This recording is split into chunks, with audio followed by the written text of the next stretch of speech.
부동산 경매 명도의 핵심은 협상이다. 점유자와의 만남에서 을에 나오는 말이 있다. 이사비 얼마 줄 겁니까? 돈 맡겼냐고 직설적으로 말하고 싶지만 좋은 게 좋은 거라고 나름 논리적으로 설득을 시킨다. 보통은 자신의 상황을 얘기하며 인정에 기대는 얘기를 하지만 일부는 공격적으로 말하는 사람도 있다. 여기 시설물은 본인이 설치한 것이기 때문에 전부 떼가겠다 또는 부숴놓고 나간다고 으름장을 놓는다. 이는 일부는 맞고 일부는 틀린 말이다. 시설한 것은 임차인이 맞지만 낙찰 이후 시설물을 떼가는 것은 불법 행위다. 특히 상가명도 할 때 이런 경우가 많이 생기는데 사실 낙찰자 입장에서 법리적인 해석을 떠나 이 말처럼 무서운 것이 없다. 새로운 문제가 많이 발생하기 때문이다.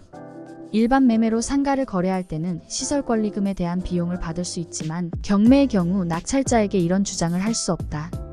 이런 부분을 알고 공격적으로 말하는 점유자들은 대부분 막무가내인 사람들이 많은데 좀 더 냉철하게 실익을 얻을 방법이 뭔지를 잘못 알고 있는 경우다. 이런 사람들과 말싸움 길게 해봐야 득될 것이 없다. 부동산의 부합물? 내 돈 들여서 한 인테리어 다 뜯어갈 테니 그리 아세요? 낙찰자를 위협할 때 임차인이 가장 흔히 쓰이는 말이다.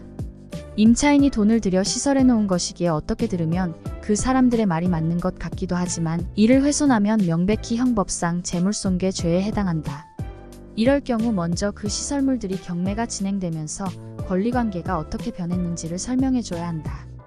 부동산의 부합물이란 본래의 부동산과는 별개 물건이지만 부동산에 결합해 거래관념상 부동산과 하나의 물건이 됨으로써 부동산 소유자에게 귀속되는 물건을 말한다. 이런 부합물은 부동산뿐 아니라 동산도 포함된다. 일반적으로 부합물의 기준을 판단하는 기준은 다음과 같다.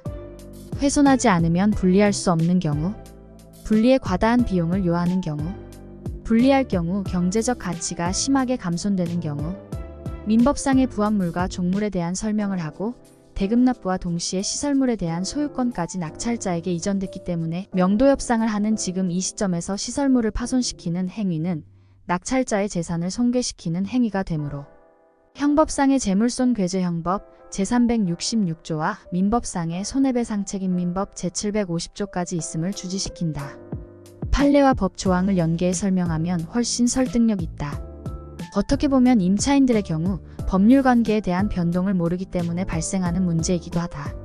하지만 현장에서 이러한 권리관계에 대한 부분을 얘기해도 돌아서면 점유자들은 잊어버린다.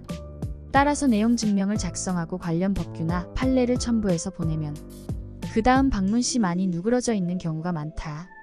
대법원 84도 1549.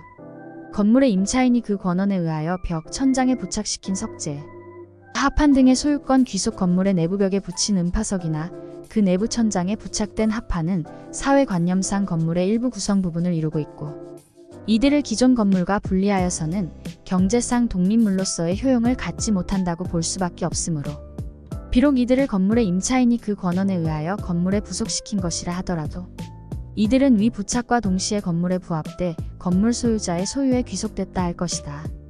로드 옥션